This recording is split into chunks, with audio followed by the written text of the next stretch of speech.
nombre del maestro Juan Alberto Carrasco Zamora, director general, les damos la bienvenida al Seminario en Sueldos y Salarios 2014. Le doy la bienvenida a todas las personas que nos ven a distancia en tiempo real.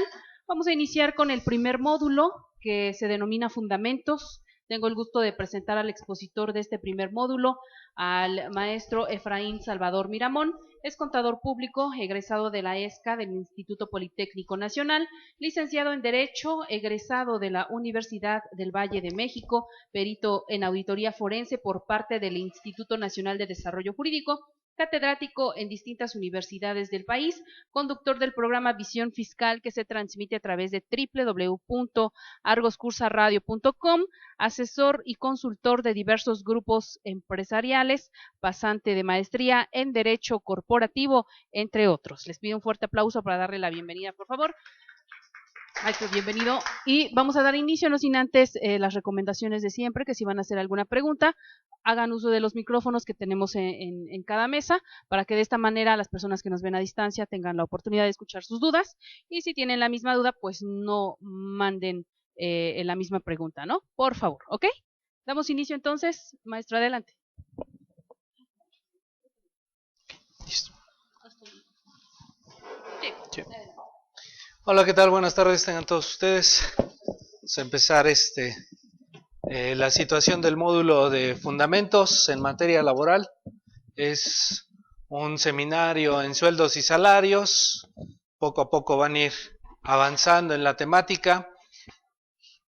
La cuestión fundamental muchas veces surge la cuestión fiscal. La cuestión fiscal de es ingreso exento, es ingreso gravado, se le calcula el impuesto, la mecánica cómo se retiene, la cuestión de los topes, la previsión social, etcétera. Un sinnúmero de cuestionamientos que nos hacemos en el marco fiscal. Cuando se trata de sueldos y salarios, gracias. Cuando se trata de sueldos y salarios siempre nos preguntamos o lo observamos desde el punto de vista netamente fiscal. Sin embargo, esa es la última parte que toca lo que la relación de trabajo. Lo último que toca es el ámbito fiscal. Por eso primero vamos a conocer cómo se da la materia de trabajo de forma muy natural a través de la propia ley que se establece, que es la Ley Federal del Trabajo, que regula la relación entre una persona denominada patrón y otra denominada trabajador. Y entonces, primero hay que ver la relación que se da entre estos dos entes para después, en un futuro, poder ahora sí aterrizar esa relación en el ámbito fiscal. Entonces, por eso es importante conocer este apartado de fundamentos en el cual vamos a estar partiendo de lo que es el artículo primero constitucional, un derecho humano. Actualmente ya no las conocemos como garantías individuales, sino como derechos humanos, y se dice, ¿verdad?, en la cuestión social, en la sociedad, que lo más difícil es tener una relación de pareja, ¿verdad? Pero una relación de trabajo es también igual de complicada, porque participan dos personas. No es lo mismo tener una relación con una computadora, con una máquina, que tener la relación con una persona, porque esta persona tiene emociones, sentimientos, pensamientos. Entonces la interrelación que se va a dar entre un patrón, que si bien puede ser una persona moral, un ente jurídico, al final quien está en contacto son personas. Personas que representan a los patrones y personas denominadas trabajadores. Y esa interrelación provoca a veces fricciones en la relación de trabajo, de las cuales también vamos a estar hablando, ¿no? Entonces, uno de los derechos fundamentales de los seres humanos es la igualdad. ¿Queda prohibido en México qué? La esclavitud. ¿Y eso qué tiene que ver con materia laboral? Bueno, que nadie está obligado a trabajar de forma forzosa hacia alguien más. A mí nadie me puede obligar de manera subordinada a que trabaje para él, y que todos los frutos del trabajo sea para el beneficiario, porque entonces nos encontramos en una cuestión, en una figura de esclavitud. Eso es fundamental conocerlo, Por eso la situación es que la esclavitud en México está prohibida. Nosotros nos remontamos hasta periodos previos a la época de la independencia y existía la esclavitud en México. Nos remontamos a la época griega, a la época romana y también había esclavitud. ¿Cuál es una de las condiciones, por ejemplo, que sucedía en Roma? En Roma los esclavos no eran considerados personas, eran considerados cosas, artefactos, máquinas. Así eran considerados los esclavos en la época romana. Por eso los dueños de estas personas son quienes tenían el poder sobre él y no existía esa posibilidad del derecho humano.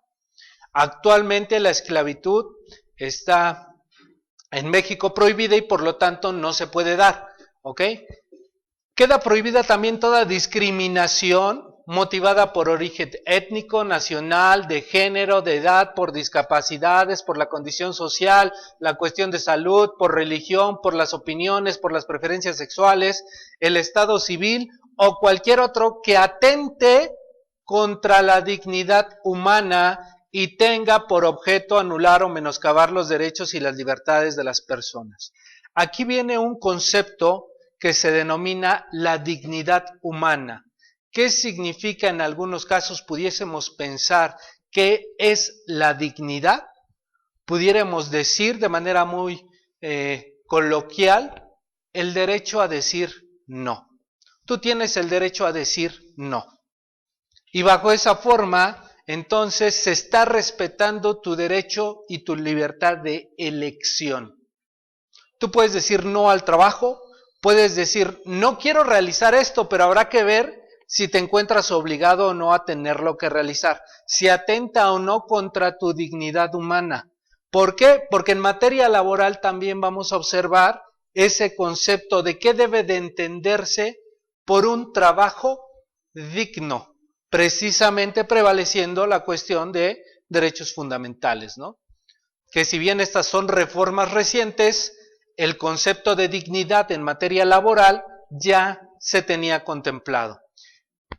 Artículo 5 constitucional. Si nosotros observamos, estamos partiendo de manera muy general de donde se encuentra contemplado, de donde nace toda esta situación del marco laboral desde la Constitución, nuestro ordenamiento de mayor jerarquía en el país.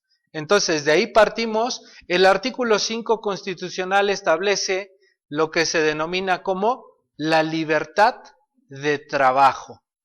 Es decir, a ninguna persona puede impedirse que se dedique a la profesión, industria, comercio o trabajo que le acomode, siempre y cuando sean lícitos. Esa es la característica para que puedas dedicarte a lo que tú gustes, a trabajar en lo que tú gustes. No tenemos en México un catálogo de actos lícitos, pero sí tenemos ordenamientos, normas, fundamentos en los cuales se prohíbe la realización de ciertos actos y que a través de estas prohibiciones pretenden lograr una armonía en la sociedad. Está prohibido, por ejemplo, o más bien se comete el delito de robo a aquel que le quita una cosa a otra o quita una cosa que no le pertenece. Y entonces se equipara un delito de robo, por decirlo de manera muy genérica. Este delito de robo, bueno, va a ser sancionado porque no podemos permitir en la sociedad que se esté dando, porque va a lograr a una desorganización. Para lograr una armonía, entonces se establecen ciertos principios y ciertos actos o situaciones que pueden ser ilícitas o que en algunos casos le llamamos delitos. Entonces, el artículo 5 constitucional lo que viene a proteger es esa garantía para que el ser humano, la persona, pueda dedicarse a aquello que mejor le acomode.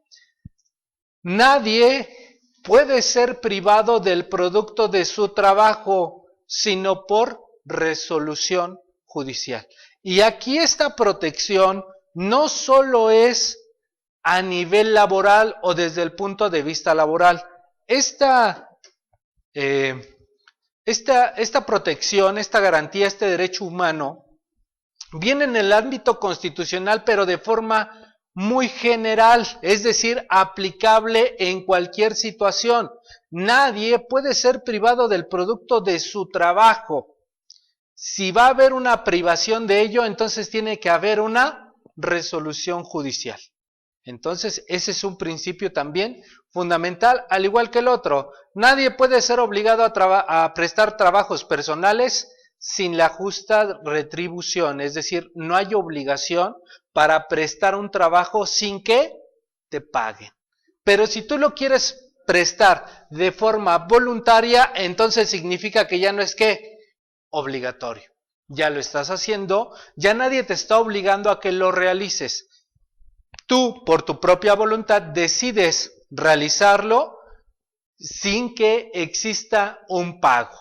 Y esto lo podemos ver, por ejemplo, en asociaciones civiles, en las cuales hay participantes o hay voluntariados que vienen y brindan un servicio, pueden brindar un trabajo porque hay alguien que les ordena, debes de hacer esto, debes de hacer aquello, debes de hacerlo de esta manera, pero ellos participan de forma voluntaria. Nadie los está obligando. Si alguno de ellos dice, yo me quiero retirar, porque no me gusta cómo se están envolviendo las cajitas, o no me gusta cómo se está realizando la labor social, simple y sencillamente me retiro, porque no estoy obligado a prestar el servicio. ¿Ok? El contrato de trabajo, esto también se señala dentro del artículo 5 constitucional, por eso la situación de los fundamentos, el contrato de trabajo solo obligará a prestar el servicio convenido por el tiempo que fije la ley, sin poder exceder de 1 año en perjuicio del trabajador.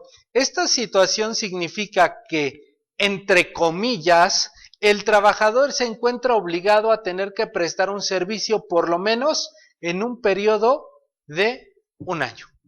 Entre comillas, por decirlo así, porque en cualquier momento también el trabajador tiene la libertad de poder decir, ya no quiero trabajar y me quiero separar de forma voluntaria, aun cuando no haya laborado 1 año de servicios, porque es 1 año sin poder de exceder de 1 año en perjuicio del trabajador. Eso es algo importante que debemos de tenerlo, y no podrá extenderse en ningún caso a la renuncia, pérdida o menoscabo de cualquiera de los derechos políticos o civiles. La falta del cumplimiento de dicho contrato por lo que respecta al trabajador solo obliga a éste a una correspondiente responsabilidad civil. Vamos a ver un contrato de trabajo y alguien de los dos va a fallar, porque en el contrato hay 2 partes, una denominada patrón y otra denominada trabajador. ¿Alguno de los dos puede fallar? Por supuesto que sí, alguno de los dos puede fallar e incumplir el contrato, pero si el que incumple es el trabajador, la falta del cumplimiento al contrato por parte del trabajador solamente lo obliga ¿a qué? A una responsabilidad civil hacia el patrón. Ninguna responsabilidad de carácter penal que se derive por la cuestión del incumplimiento del contrato. No respecto de otro tipo de conductas que equiparen a probablemente la comisión de algún delito. Es distinto. Pero en el marco laboral, la única situación, la consecuencia que tiene un trabajador por incumplir con el contrato, de acuerdo a nuestro marco constitucional, es la responsabilidad civil. ¿Ok? Después, si nosotros observamos ese artículo primero, el artículo 5 constitucional, viene a proteger a la persona, al ser humano, en lo individual. Tu derecho a una dignidad humana, tu derecho a dedicarte a lo que tú gustes y mandes, tu derecho a que tengas una retribución justa. Pero el artículo 123 constitucional se refiere más a lo que se conoce como garantías o derechos sociales. Forma parte el derecho laboral de del marco o de la rama del derecho social. ¿Por qué esta situación? Porque al final, en la cuestión laboral, hay un grupo vulnerable. ¿Cuál es? El trabajador. El trabajador es el grupo vulnerable, por decirlo así, porque el patrón es quien cuenta con algunos factores de la producción o medios de la producción. Tiene tierra y tiene también tal vez capital. El trabajador lo único que tiene es su esfuerzo. Entonces, si pudiésemos hacer una cuestión de analogía, lo que viene la ley laboral es a tratar de darle una mejor protección a este sector vulnerable denominado trabajador para lograr una estabilidad en comparación con el patrón. Entonces, bajo esa situación, nosotros generalmente hemos escuchado, es que la ley laboral, es que la ley federal del trabajo favorece únicamente al trabajador y por eso perdemos siempre, porque nuestro estigma, nuestro paradigma es, si la ley protege al trabajador, entonces yo no puedo hacer nada, siendo que no es así. Y vamos a ver algunos principios del marco laboral que nos van a ayudar a poder comprender de una mejor manera cómo se da esta relación con estas dos figuras, ¿ok?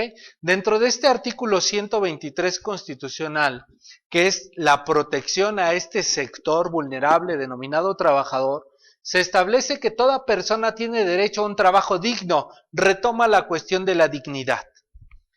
Y socialmente útil, al efecto se promoverán la creación de empleos y la organización social del trabajo conforme a la ley. Sin contravenir a las bases siguientes, el Congreso deberá expedir leyes sobre el trabajo. Tenemos una ley que se denomina Ley Federal del Trabajo. Esta ley tiene una antigüedad, ya es de las más antiquísimas, porque su promulgación, su vigencia comenzó a partir de ¿qué año más o menos? 1970. Tenemos una Ley Federal del Trabajo que está desde 1970 y que en el transcurso de todos estos años ha tenido dos grandes reformas.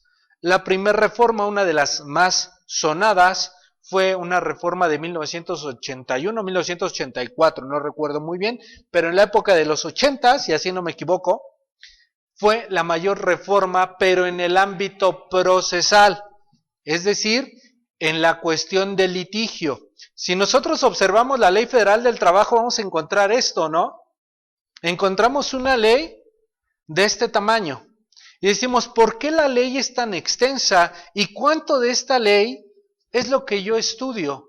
¿Cuánto es lo que yo veo? ¿Cuánto es lo que necesito conocer? ¿Necesito conocer toda o no? En base a ello podemos decir, miren, la Ley Federal del Trabajo, o más bien en el ámbito jurídico o en el ámbito legal, existen diferentes esferas, pudiésemos pensar, que son leyes sustantivas, leyes adjetivas y leyes orgánicas. El ámbito sustantivo, el adjetivo y el orgánico. Son tres grandes esferas en el cual se pueden mover las leyes, por decirlo así, de una manera muy académica, muy sencillita. En este ámbito de lo sustantivo viene precisamente la cuestión de la esencia. ¿Qué pretende regular cada ley? Por ejemplo, la ley del impuesto sobre la renta pretende regular, podríamos decir, ingresos. Eso es lo que esencialmente quiere regular. La cuestión del IVA viene a regular actos o actividades. La cuestión de la Ley Federal del Trabajo viene a regular la relación que se va a presentar entre un ente, una figura denominada patrón y otra denominada trabajador. Y yo voy a estar en medio como ley tratando de regular estos dos, pero esa es mi esencia, es lo que yo pretendo regular. Y hay otro aspecto que es el ámbito adjetivo, que viene a ser una cuestión de procedimientos o de procesos o de interacción entre el gobernado y algunas o las distintas autoridades. Por ejemplo, en el ámbito jurídico decimos hay un código de procedimientos civiles. ¿Qué se regula ahí? Ahí se regula la cuestión o la materia de litigio que se va a dar entre dos particulares. El Código de Procedimientos Penales, por ejemplo, ahí se va a regular la interacción y la cuestión que se presenta cuando existe la comisión de un delito, por ejemplo, y ahí se regula cómo se va a desarrollar todo ese proceso. Tenemos en el ámbito fiscal una ley federal de procedimiento contencioso administrativo, en el cual se desarrolla cuál va a ser el ámbito del proceso cuando se quiere impugnar o cuando se quiere ejercer un medio de defensa en contra de alguna autoridad administrativa. Entonces, en las diferentes materias jurídicas existen la cuestión adjetiva, y entonces esto es lo que nos va a dar esa parte. Y luego la cuestión orgánica, que se refiere a cómo están constituidos las autoridades. Por ejemplo, si yo quiero saber cómo está constituido el Seguro Social, tendría que acudir a un reglamento interior del Instituto Mexicano del Seguro Social, en el cual se establece cómo funciona la cuestión de los consejos consultivos, la cuestión del subdelegado, del delegado, sus facultades, la circunscripción territorial, etcétera. Hay cuestiones orgánicas que nos señalan cómo están constituidos. Si yo quiero conocer cómo está constituido o cómo se encuentra integrado el servicio de administración tributaria, pues tendría que acudir a la ley del servicio de administración tributaria y al reglamento para conocer a las diferentes subadministraciones, las administraciones generales, las facultades que se tienen en esa autoridad. Entonces, ¿qué es lo que sucede con la Ley Federal del Trabajo? Que si nosotros la observamos, está así, del tamaño es enorme, porque las tres grandes esferas están en una sola ley. En la misma ley vamos a encontrar la parte sustantiva, que es la relación del patrón-trabajador. En la misma ley vamos a encontrar la cuestión adjetiva, que se va a tratar sobre el proceso laboral, la interposición de la demanda, la contestación, las pruebas, etcétera, todo el proceso. Y luego vendrá la parte orgánica, cómo se encuentran integradas las juntas de conciliación y arbitraje, el presidente de la junta, el secretario, qué se necesita para participar y ser secretario. Es decir, las tres grandes esferas están en una sola ley. Y por eso es que es de este tamaño, y de esas esferas, de lo que conforma la Ley Federal del Trabajo, nosotros tomamos solamente una parte, la parte sustantiva. Porque el abogado laboralista, que es el que se encarga de los procesos y del litigio, él observa la parte adjetiva y la orgánica para ver todo el procedimiento. Por eso nosotros no abundamos mucho en la Ley Federal del Trabajo o no entramos a todo el estudio, ¿no? Decimos, de la Ley Federal del Trabajo, yo nada más estudio a lo mejor los primeros 135 artículos, 200 artículos y hasta ahí, ¿no? No hay más que hacer. Entonces, por eso es que el estudio es pequeño, por decirlo, ¿no? En torno a lo que es toda la ley. Y dentro de estos congresos, el Congreso de la Unión todo partió por esta situación de que el Congreso de la Unión tiene la facultad de expedir leyes en materia de trabajo, porque ¿cuántas leyes federales hemos tenido en México? Leyes federales de trabajo, solo dos. Una en 1931 y la de 1970. Y esta de 1970, que hubo un cambio en la época de los 80s, que fue en la parte procesal. Y el otro cambio que surgió fue apenas en el 2012, cuando se modifica la parte sustantiva, la que a nosotros nos interesa respecto de los contratos, respecto de la forma de el contrato de capacitación inicial, a periodo a prueba, etcétera. Ahí es donde se reguló y fueron los cambios, los grandes cambios que ha tenido esta ley. Entonces nosotros hemos tenido dos grandes leyes federales, la de 1931 y la de 1970. Oye, y anteriormente, ¿cómo se regulaba? Anteriormente teníamos 32 leyes locales, porque cada entidad federativa emitía una o trataba de regular la relación o la cuestión de los riesgos, sobre todo laborales, en cada entidad. Entonces había antes de 1931 era muy complejo la materia laboral porque existían demasiadas leyes dispersas en el ámbito de la relación de trabajo. En 1931 se recopila mucha información, se crea la primera Ley Federal del Trabajo aplicable a toda la República Mexicana, y en 1970 es la última promulgación que se tuvo de esta ley. Y este artículo 123 determina dos apartados. El apartado A, que se refiere a las relaciones entre obreros, jornaleros, empleados domésticos, artesanos y de manera general todo contrato de trabajo. Nosotros decimos este apartado A es para la iniciativa privada. Es cuando se trata de una relación de trabajo entre particulares, así la definimos. El apartado B se refiere a las relaciones de trabajo entre el Estado y sus trabajadores y por eso como que nos desligamos de esa situación y a donde entramos en estudio es en el 123 apartado A. ¿Ok? ¿Qué viene a hacer este 123? El 123 nos vienen a señalar principios laborales. Eso es lo que viene a esta situación. A establecer principios generales de trabajo. Principios que posteriormente en la Ley Federal del Trabajo se van a desarrollar. Eso es lo que viene a señalar este artículo 123. Uno de los principios es la jornada máxima será de ¿cuánto? 8 horas. Esa es la jornada máxima de trabajo. Pero la cuestión de la Ley Federal del Trabajo retoma ese principio y señala así, pero vamos a establecer ¿cuántos tipos de jornadas? 3. Una jornada diurna cuya duración máxima es de 8 horas. Pero también tendremos una jornada nocturna cuya duración máxima será de 7 horas. Y también una jornada mixta cuya duración será de 7 horas y media. Siempre y cuando las 3 horas y medias no rebasen en la periodo nocturno, porque si no se considera jornada nocturna. Entonces, el principio general es que la jornada máxima será de 8 horas. Pero en la Ley Federal del Trabajo lo que viene es a desarrollar ese principio, a ampliarlo. ¿Ok? Por ejemplo, queda prohibida la utilización de trabajo de los menores de 14 años. Tú no puedes incorporar a un menor al trabajo cuya edad sea inferior a los 14 años. Está prohibido desde el ámbito constitucional. ¿Ok? Por cada 6 días de trabajo, es otro de los principios, por cada 6 días de trabajo tendrá derecho a 1 de descanso. Lo retoma ese principio la Ley Federal del Trabajo y lo desarrolla.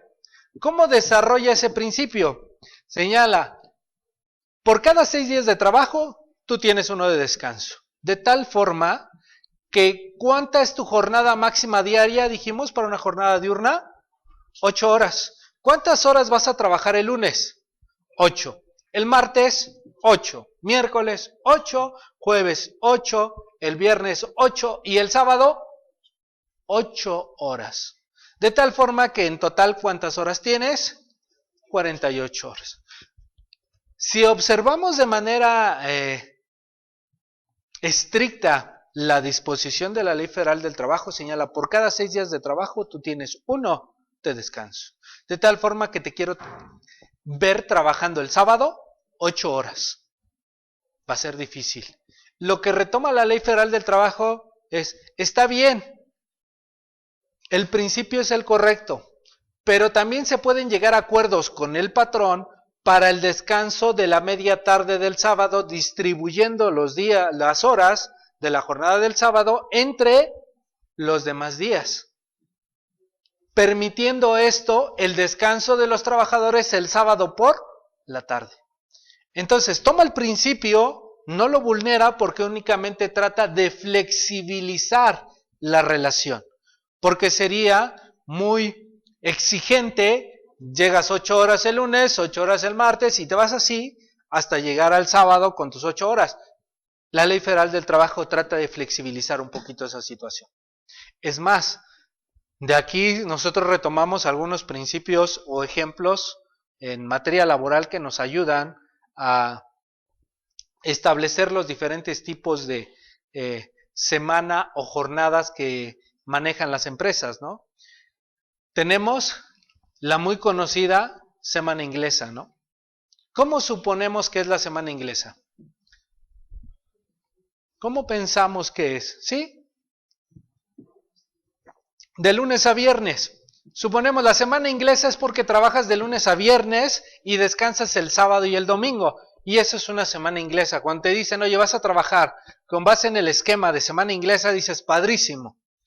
El viernes es mi último día y el sábado me voy a descansar. Esa es una semana inglesa. La semana mexicana, ¿cuál es? Conocemos la inglesa y la mexicana, ¿cuál es? De lunes a sábado, 48 horas. Más 48 horas y descanso el día domingo. De tal forma que sumas 48 horas de lunes a sábado y descansas el domingo. Porque así lo marca la ley, lo marca la Constitución. Ah, ok. ¿Y cuál es una semana inglesa a la mexicana? Porque la semana inglesa nos queda claro, de lunes a viernes y descanso sábado y domingo. Y la semana inglesa a la mexicana, pues ¿qué crees? Que el sábado, para efectos de que descanses, vamos a repartir todas las horas del sábado entre todos los días de la semana, de tal forma que trabajas de lunes a viernes, descansas del sábado y el domingo descansas 2 días. Sin embargo, para efectos laborales, lo único que estamos haciendo es que el sábado es laborable. Nada más que estamos repartiendo para flexibilizar la situación laboral, lo estamos repartiendo de lunes a viernes. De tal forma que las 48 horas me las cubres de lunes a viernes. Y el sábado, como ya trabajaste las horas correspondientes de lunes a viernes, el sábado ya te vas. Pero no es porque te esté dando un día adicional. En cambio, la verdadera semana inglesa, pudiéramos decir, yo trabajo de lunes a viernes, pero ¿cuántas horas trabajo cada día? 8. Al término de la semana, ¿cuántas horas tuve al final? 40. De 40 horas me tocan 2 días de descanso. Esa es una verdadera semana inglesa. ¿Ok? La otra situación es una semana inglesa, pero con tintes mexicanos, porque al final se está ocultando la cuestión del sábado entre los demás días. Y la cuestión de la semana mexicana, pues es de lunes a sábado, a lo mejor descansas el sábado media tarde, pero no le quita que esas horas están distribuidas entre los demás. Y entonces esto nos da pauta para conocer después cómo se va a pagar el salario y cuáles van a ser las consideraciones para el trabajador, sobre todo cuando se le otorguen sus vacaciones, ¿ok? Otro principio general, durante el embarazo no se realizarán trabajos que exijan un esfuerzo considerable y signifiquen un peligro para la salud en relación con la gestación. Es un principio laboral, lo retoma la Ley Federal del Trabajo y lo desarrolla más en un capítulo o en un apartado especial que le denomina de las mujeres trabajadoras, los derechos de las mujeres trabajadoras. Y ahí desarrolla todo un esquema de protección hacia la madre y hacia el bebé. Es más, aquí venía una situación. En el periodo de lactancia tendrán 2 descansos extraordinarios por día de media hora cada uno para alimentar a sus hijos. Pero ¿cuánto dura la lactancia? La Ley Federal la Constitución no señala cuánto tiempo es de lactancia. La Ley Federal del Trabajo tampoco señala el tiempo que debe de haber para la lactancia, es decir, cuántos meses dura una lactancia, un periodo de lactancia. Si bien la ley del Seguro Social establece un derecho hacia la asegurada con un periodo de lactancia de 6 meses. Hicimos de ley, lo retomamos para el ámbito laboral, no, pero a nivel internacional, la Organización Mundial de la Salud lo ha establecido que el periodo de la lactancia es de 6 meses. De ahí lo tomó el Seguro Social y nosotros podemos también fundamentarnos en esa determinación para establecer que el periodo de la lactancia para efectos laborales es de 6 meses. ¿Ok?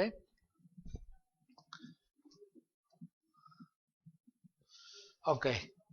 Para trabajo igual deberá corresponder salario igual sin tener en cuenta el sexo ni la nacionalidad. ¿Salud? Parece que esta parte siempre, según los estudios laborales, las mujeres trabajadoras salen perjudicadas. Se dice que en el ámbito del trabajo, por el mismo trabajo no se le paga igual al varón que a la mujer. Hay diferencias salariales y esto no solamente sucede en el país, es a nivel internacional. Entonces, esta situación pues es más que interesante por parte de una sociedad que busque esta protección a la cuestión ya propia del ámbito jurídico. La ley también, en la Constitución establece también que los trabajadores tienen el derecho a la participación en las utilidades de las empresas. Ok, tienen ese derecho y establece algunos 3 mecanismos, 4 requisitos la Constitución, pero la Ley Federal del Trabajo retoma ese principio y lo desarrolla a través del artículo 117, 118, 127, 126 de la Ley Federal del Trabajo determina, a ver, la PTU cómo se va a repartir, qué es lo que debes de considerar, quiénes sí entran al juego y quiénes no, qué empresas sí y qué empresas no. En fin, viene una cuestión ya de regulación para darle mayor desarrollo a este principio. Entonces, si nosotros observamos la Constitución en su artículo 123, apartado A, lo que establece son de manera general lineamientos o principios.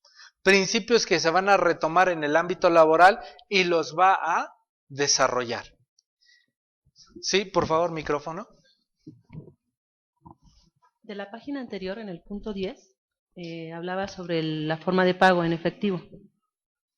Pero ahora que todos, la mayoría pagamos con tarjeta de débito, ¿se considera efectivo? Ok. Aquí, en esta situación del punto 10, qué bueno que lo tocas. Todo tiene que ver con el ámbito fiscal. Lo tenemos que hacer así porque poco a poco la autoridad hacendaria, ¿qué es lo que le interesa? A mí, fisco, no me interesa cómo le pagues a él, no me interesa cómo le pagues al trabajador, sino que al final tú vas a querer ejercer esa deducción. Y para ejercer esa deducción te voy a poner una serie de candados. Dentro de esa serie de candados, uno es el CFDI, el comprobante fiscal digital. El otro es el que le pagues con transferencia electrónica de fondos. Ese candado, a través de reglas misceláneas, se liberó y se dijo, no hay problema, lo puedes seguir pagando en efectivo, no pasa nada. Pero ese es el ámbito fiscal porque lo que le interesa es fijar la capacidad contributiva. La capacidad contributiva de 2 personas, una denominada trabajador y otra denominada patrón, porque el trabajador va a recibir esos salarios y se va a determinar una capacidad contributiva. El patrón va a ejercer la deducción que impacta en su base contributiva. Entonces, eso es lo que le interesa al fisco.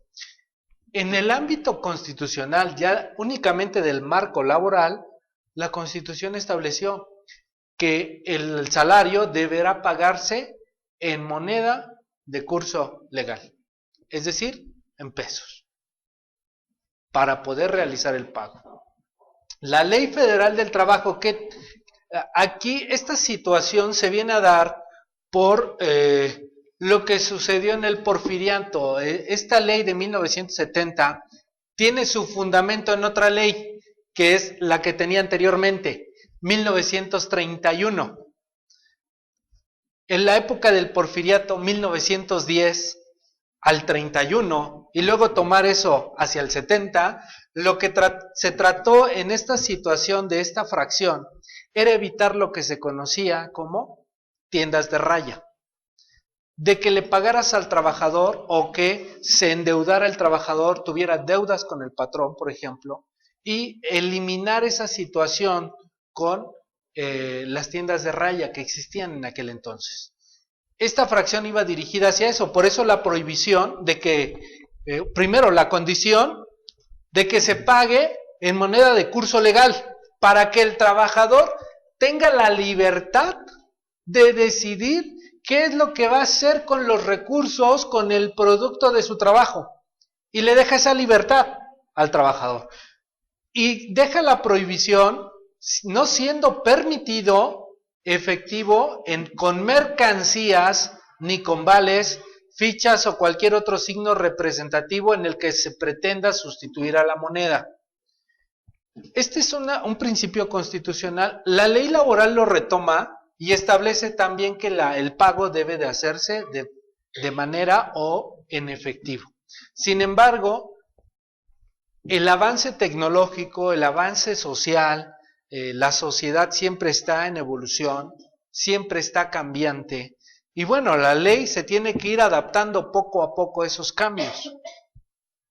Si imagínate adaptarte a la pareja, va siendo complicado. Ahora una ley en la cual nos tenemos que o se tienen que poner de acuerdo el Congreso de la Unión, los diputados, senadores, etcétera, para poder establecer las directrices nuevas, entonces es más complicado.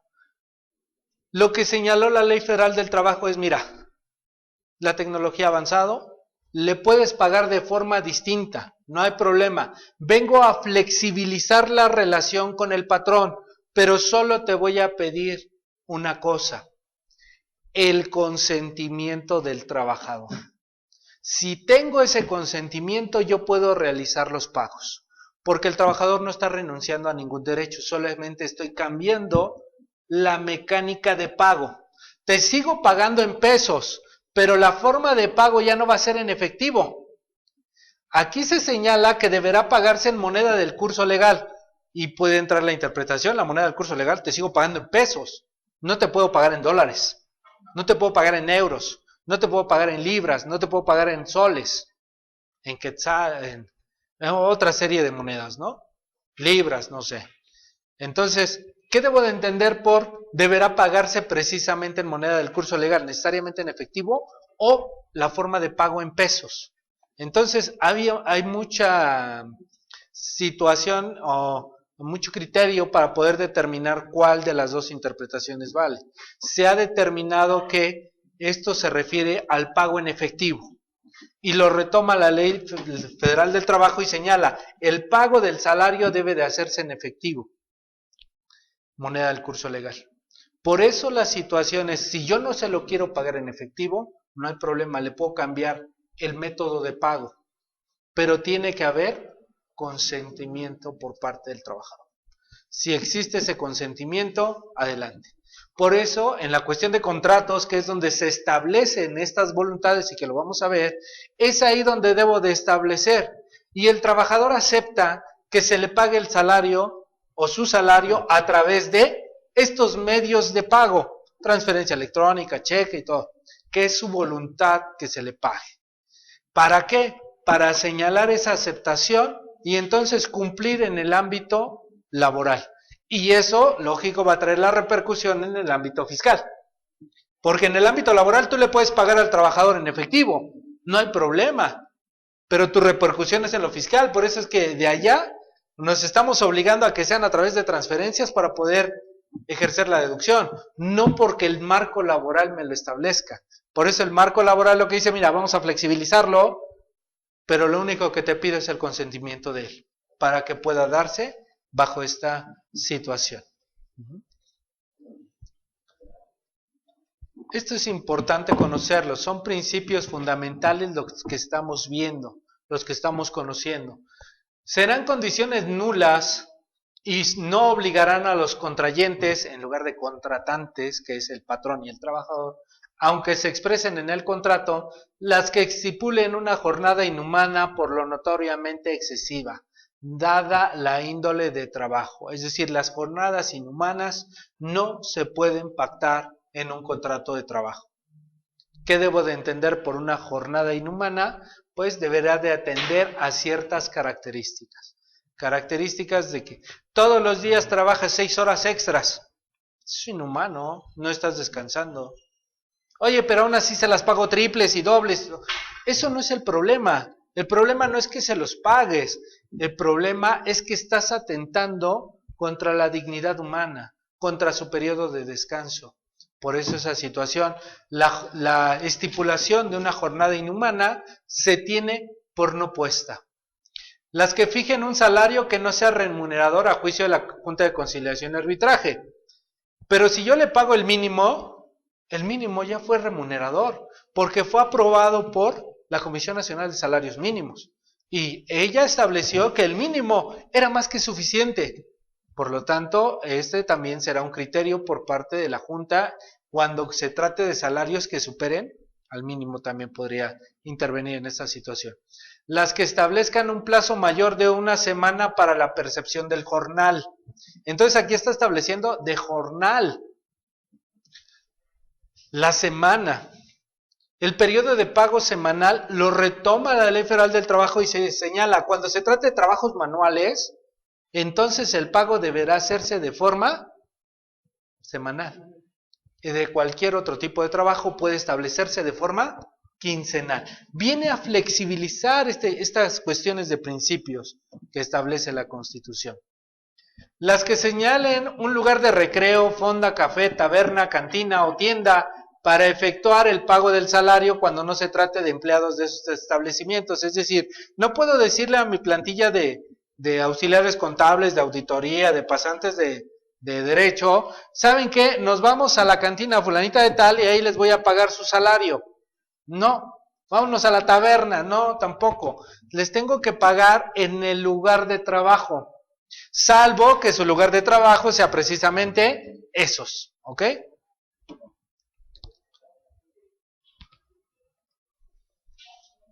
Viene, ahora sí, después de que tenemos esa serie de principios, todos ellos se desarrollan en la Ley Federal del Trabajo. Yo puedo comprender que la Ley Federal del Trabajo es una disposición reglamentaria del artículo 123, porque ya están los principios y lo que hace esta ley es desarrollarlos. Entonces es una ley reglamentaria del artículo 123 constitucional, por lo tanto su jerarquía está en un rango elevado, ¿ok? Y es el marco regulatorio de lo que es el derecho del trabajo. Derecho del trabajo, conjunto de normas, disposiciones, principios que regulan las relaciones entre patrones y trabajadores, tanto en el aspecto individual como en el colectivo, a efecto de la protección y equilibrio de los factores de la producción. Esto es importante conocerlos. ¿Cuáles son las fuentes de derecho en materia laboral? Las fuentes de derecho son la Constitución. En este orden es como vamos a comprender las disposiciones de los trabajadores. En materia fiscal, ¿cómo entendemos esa cascada de interpretación o esa cascada de fuentes de derecho? En materia fiscal la comprendemos, está la ley del impuesto sobre la renta y si existe una laguna, ¿a quién acudimos? ¿A dónde acudimos? Al Código Fiscal de la Federación. Y si en el Código Fiscal nos establece, entonces tenemos la posibilidad de aplicar supletoriamente el derecho común. Todo esto conforme al Código Fiscal de la Federación lo establece. ¿Ok? En materia laboral, primero vamos a atender a lo que señala la Constitución. En segundo punto, a lo que establezca la propia Ley Federal del Trabajo. Posterior a ello, a lo que establezca el contrato colectivo, el contrato ley o el contrato individual. Posteriormente, a la jurisprudencia. Adicional a la doctrina, a los principios generales de derecho y por último, son fuentes de derecho la costumbre. En materia fiscal, muchos contribuyentes quisiesen que costumbre fuera fuente del derecho. Porque si ya me acostumbré a no pagar el impuesto, entonces ya se volvió una norma. Y en consecuencia, ya se hizo ley. No, pero en materia laboral sí existe. De tal forma que si tú le comienzas a pagar al trabajador una percepción de forma ordinaria recurrente, lo que le estás generando es un derecho por costumbre.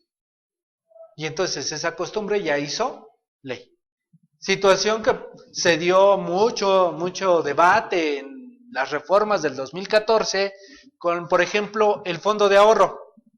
El fondo de ahorro viene, el fondo de ahorro aparece en la quincena, en la nómina, se le estoy pagando o se lo estoy reteniendo al trabajador de forma recurrente, yo aporto como patrón también de forma recurrente, al término del año se lo entrego, el fondo de ahorro para efectos laborales se considera salario, así ya se estableció por parte de criterios de la Corte, el fondo de ahorro es salario, en consecuencia al ser salario, dices, ahora 2014 resulta que el fondo de ahorro se corre el riesgo de que sea parcialmente deducible porque es exento para el trabajador.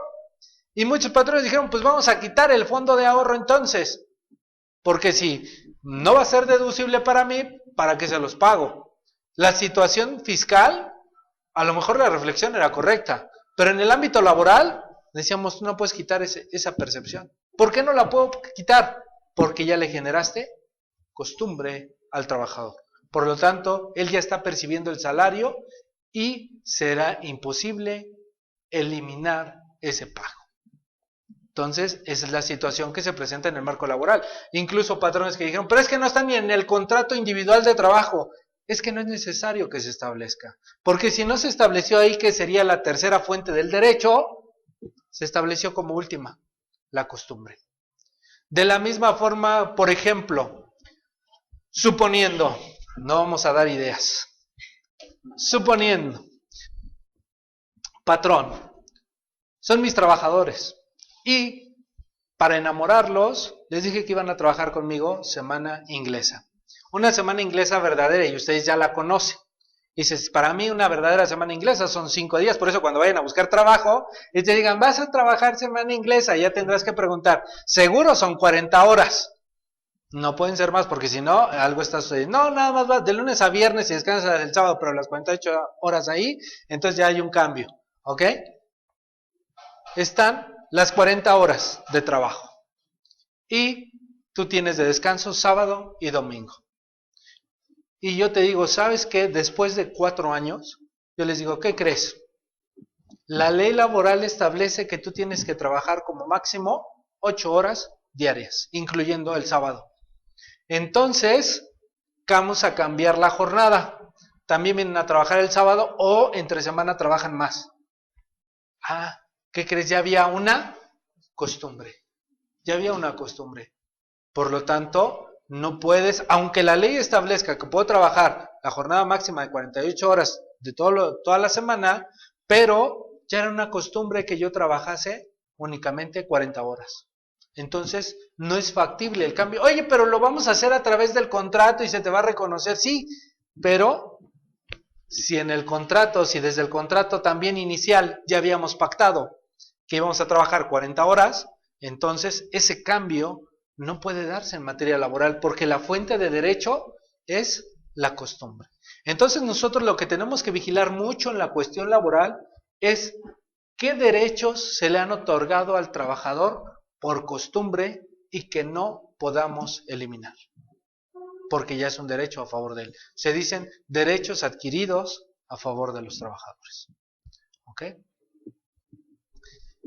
Artículo 3. Importantísimo. Imagínate que estamos en 1930 y vamos a crear la primera ley federal del trabajo, discutiendo ahí como si fuéramos constituyentes. ¿Qué es el trabajo? Es una prestación de servicio, es un arrendamiento de fuerza, es enajenación de energía. Todos estos planteamientos se estuvieron situando en ese punto para poder comprender, oye, la ley federal del trabajo, la cuestión del trabajo, ¿en dónde la insertamos? La insertamos en el Código de Comercio como si fuese una compraventa, como una prestación de servicios que también ahí hay. La insertamos en el Código Civil porque son cuestiones entre particulares, o en dónde lo podemos insertar en nuestras materias que existen, la materia mercantil, la materia civil, la materia administrativa, etcétera. Y bajo esta discusión se dijo, no, la ley laboral camina por aparte y solita, porque hay una prestación de servicios, sí es cierto, pero hay una subordinación también. Y entonces necesitamos proteger a este sector. Si los incorporamos a la cuestión mercantil, pues van a estar bajo un proceso de especulación, y lo cual no se da en la materia laboral. Y entonces comenzaron estas discusiones y por ello se estableció en el artículo 3 que el trabajo es un derecho y un deber social, y por lo tanto no es un artículo de comercio. La reflexión va a ser un poquito un tanto difícil. La pregunta sería, actualmente o en el boom de la subcontratación que se dio, ¿no se estaba convirtiendo el trabajo en un artículo de comercio? ¿El suministro de personal? ¿Por qué la situación? Y es un poquito la reflexión, nada más para dejarla ahí en el aire.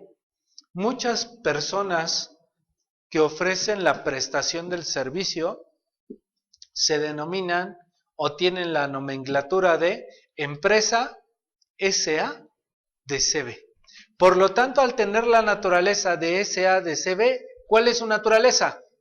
Mercantil. Por lo tanto, se rigen porque todos los actos o los actos que realizan son de comercio. Y al proporcionarte yo trabajadores y cobrarte por ellos, llámale comisión, reembolso, lo que tú quieras, al cobrarte por ellos, estoy especulando. Pudiera darse la especulación y entonces estoy convirtiendo tal vez el trabajo en un artículo de comercio, vulnerando el artículo 3 de la Ley Federal del Trabajo. Es una cuestión de reflexión y ahí lo dejamos, ¿ok?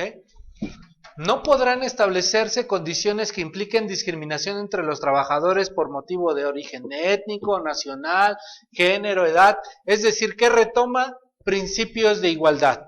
La no discriminación en la dignidad humana debe de prevalecer. Cualquier otro que atente contra la dignidad humana, es decir, retoma muchos de los principios básicos para que pueda darse esta relación de trabajo.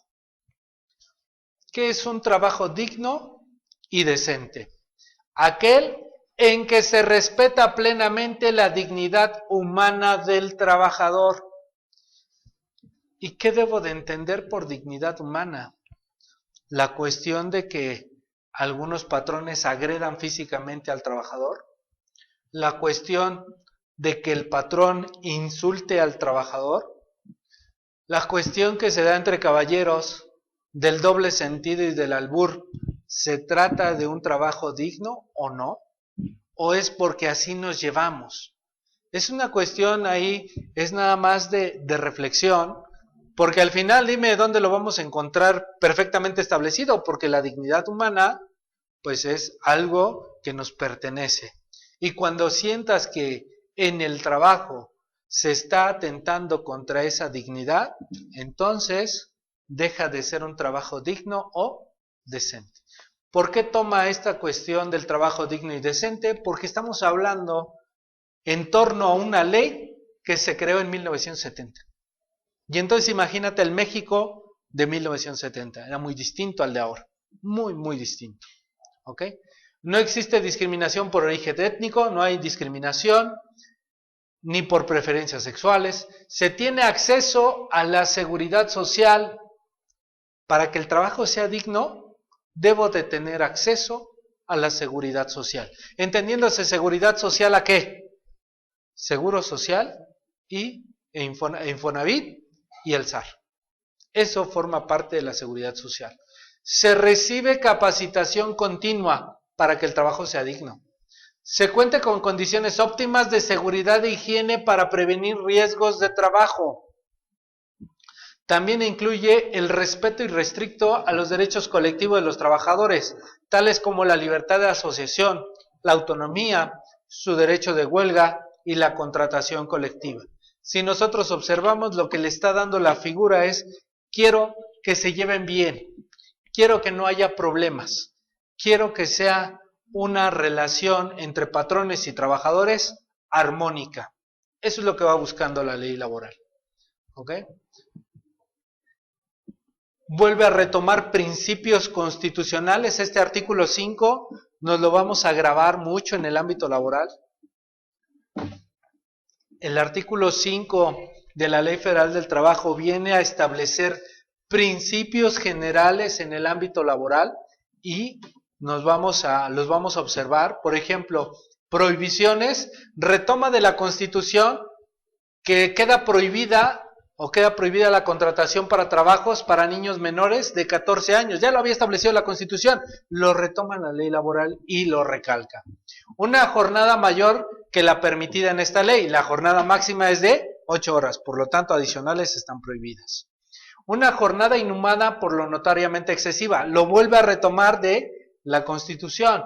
Horas extraordinarias de trabajo para los menores de 16 años, los menores de 16 y mayores de 14 pueden trabajar, pero no pueden trabajar horas extras. Horas extras no pueden trabajar. Aquí está una situación que se tiene tal vez con los empacadores voluntarios, denominados cerillos, los que están en las tiendas de autoservicio. ¿Realizan un trabajo o no lo realizan? ¿Están bajo las órdenes de un patrón o no? ¿Perciben un salario o no? Son situaciones en las cuales dices, esta es una relación de trabajo, pero está fuera de la norma o no. Porque al final, estos pequeños se encuentran de entre los 14 años y los 16.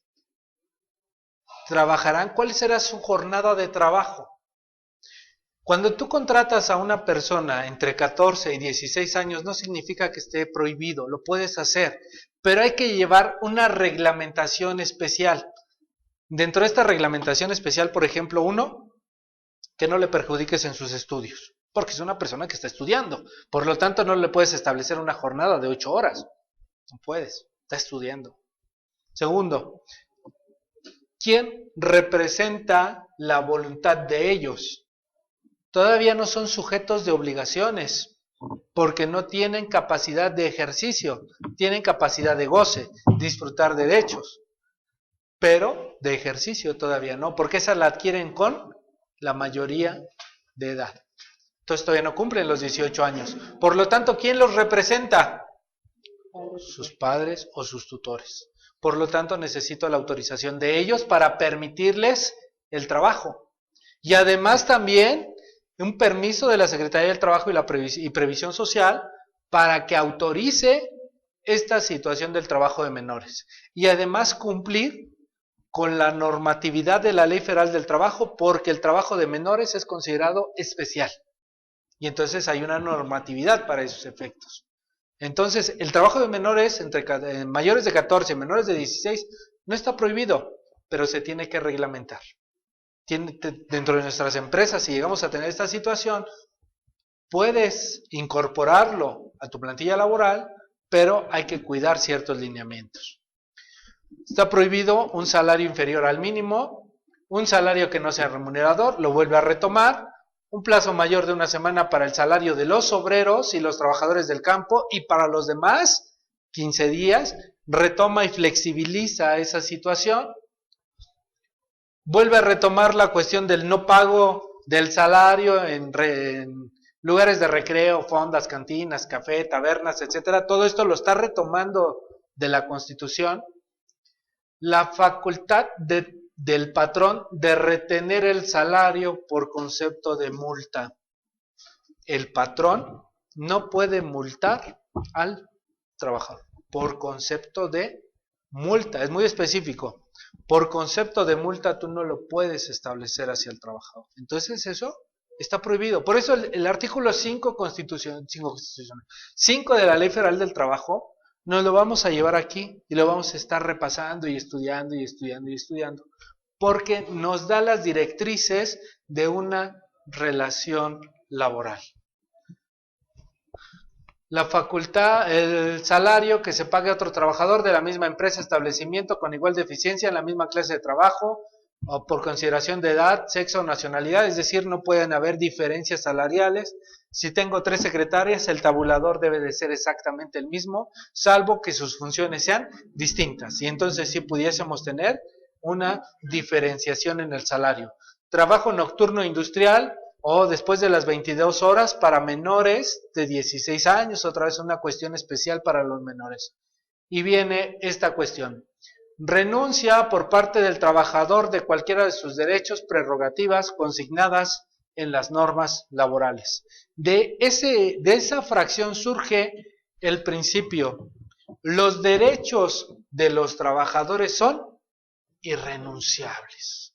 Es esa la fracción que establece la fracción 13ª del artículo 5 de la Ley Federal del Trabajo, el que establece y le da nacimiento a ese principio de que los derechos de los trabajadores son irrenunciables. Se tendrán la estipulación que lo establezca, no produce efectos legales ni impedirá el goce y el ejercicio de los derechos.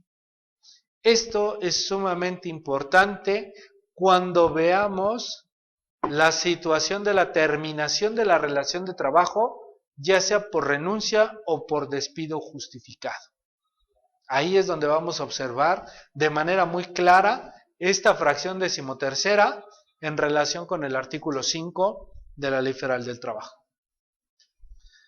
En estos casos entenderán que rige la ley o las normas supletorias en lugar de las cláusulas nulas. Es decir, como elimino las cláusulas que establecimos, entonces viene a sustituirla la propia Ley Federal del Trabajo de forma supletoria. Por ejemplo, pudiésemos establecer a lo mejor en un contrato, podría sonar curioso, pero a ver, trabajador, renuncia o te establezco que no se te van a pagar 15 días de aguinaldo, sino únicamente 5.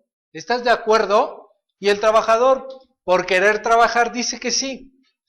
Y cada vez se le van pagando cada año sus 5 días de aguinaldo en lugar de los 15.